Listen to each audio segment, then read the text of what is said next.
Selamat bergabung kembali dengan Tinta Pena di Anong-Anong TV. Kali ini, Tinta Pena akan mengajak Anda untuk mengenal sebuah tempat eksotis di Cirebon yang dikenal dengan nama Gua Sunyaragi. Selamat menyaksikan.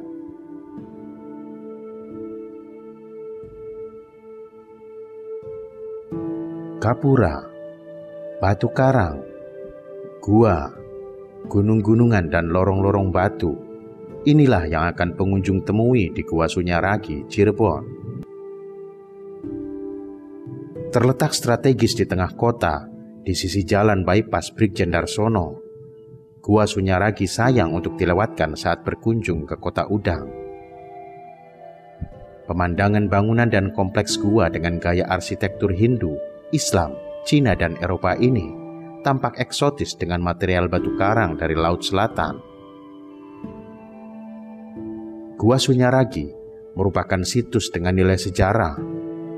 Gua ini merupakan peninggalan para Sultan Cirebon yang diperkirakan dibangun mulai 1529 Masehi.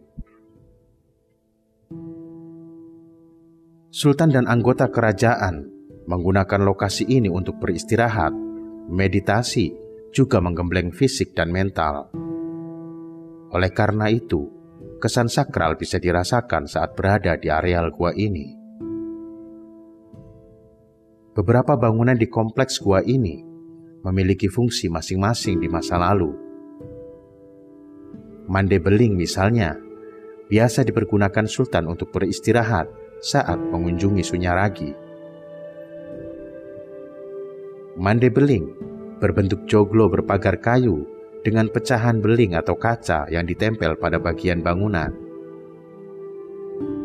Bangsal Jinem adalah tempat Sultan memberikan pengarahan atau wejangan kepada para pengikutnya. Bangsal ini juga dipergunakan Sultan dan anggota kerajaan menyaksikan prajurit yang tengah berlatih perang atau bela diri. Gua Pengawal berfungsi sebagai tempat berkumpul para pengawal dan pengiring Sultan. Lalu ada pula Gua Pande Kemasan yang digunakan untuk membuat senjata seperti keris, tombak, dan barang logam lainnya. Gua Peteng merupakan gua paling gelap. Gua ini digunakan untuk menyepi agar mendapatkan ilmu. Di dalam gua ini, konon terdapat lorong sepanjang kurang lebih 12 km yang tembus ke Gunung Jati. Namun, karena banyak anak kecil yang tersesat dan akhirnya ditemukan meninggal di Gunung Jati, akhirnya saat gua dipugar pada tahun 1977 sampai 1982, lorong ini ditutup. Tepat di pintu masuk Gua Peteng, terdapat patung Perawan Sunti.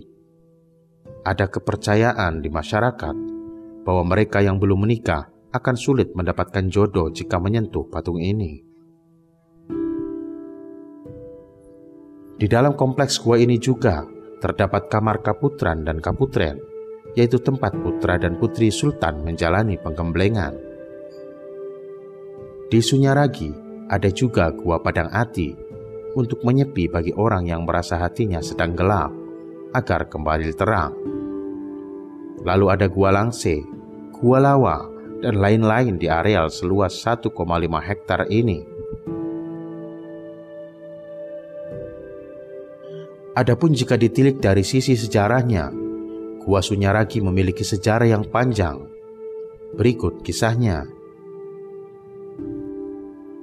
Gua Sunyaragi adalah peninggalan Kesultanan Cirebon yang dibangun pada abad ke-17 hingga 18 Masehi.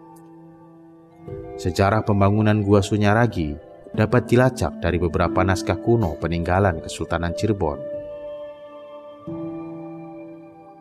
Gua Sunyaragi sebetulnya merupakan taman air atau pemandian yang dilengkapi dengan bangunan air terjun buatan yang terbuat dari batu karang. Namun karena di dalam komplek bangunan tersebut banyak gua buatan, maka taman air ini lebih populer disebut gua atau goa daripada Taman Sari.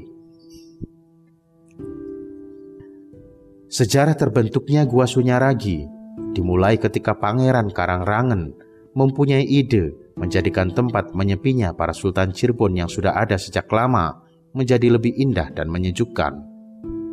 Tempat tersebut ketika selesai dibangun nantinya dinamai Sunyaragi. Istilah Sunyaragi berasal dari dua kata, yaitu kata sunya dan ragi. Sunya maksudnya sunyi atau tempat menyepi, sementara ragi bermaksud badan atau raga. Dengan demikian, tempat tersebut bermaksud tempat menyepinya raga. Arsitektur Gua Sunyaragi adalah Pangeran Karangrangen sendiri. Pangeran ini mempunyai nama lain Arya Charbon. Beliau merupakan anak kedua dari Sultan Kasepuhan pertama, Pangeran Mertawijaya dari permaisurinya. Pangeran Arya Charbon dikenal sebagai pangeran yang jenius. Ia menguasai ilmu arsitektur serta menguasai banyak bahasa selain bahasa Cirebon, seperti bahasa Jawa, Sunda, Melayu, bahkan bahasa Belanda. Selain itu, Pangeran Arya Charbon juga dikenal sebagai sosok yang pandai bergaul dengan orang-orang penting, termasuk dengan Belanda, para raja dan adipati di Pulau Jawa, dan bahkan sangat akrab dengan orang-orang Belanda. Pangeran ini juga nantinya membuat satu naskah sejarah Cirebon yang hingga kini dijadikan sebagai rujukan sejarah Cirebon. Naskah itu dikenal dengan nama Carita Purwaka Caruban Negari. Menurut naskah Mertasinga, Pangeran Karangrangen membangun Gua Sunyaragi pada tahun 1696 Masehi. Taman air yang dibuatnya kala itu merupakan taman air terindah dan terbesar di Pulau Jawa. Karena merupakan taman air terbesar dan terindah di zamannya, maka taman air yang nantinya ditiru oleh Kesultanan Yogyakarta itu tentu memerlukan biaya yang sangat banyak. Biaya pembangunan Gua Sunyaragi diperoleh Pangeran Karangrangen dari sahabat-sahabatnya, yaitu para pengusaha Cina yang ada di Cirebon.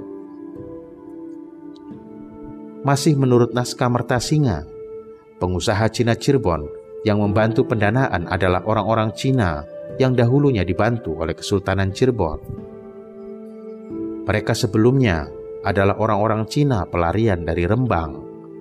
Mereka lari karena pada tahun 1670-an di wilayah Kesultanan Mataram, salah satunya Rembang, meletus pemberontakan Trunojoyo.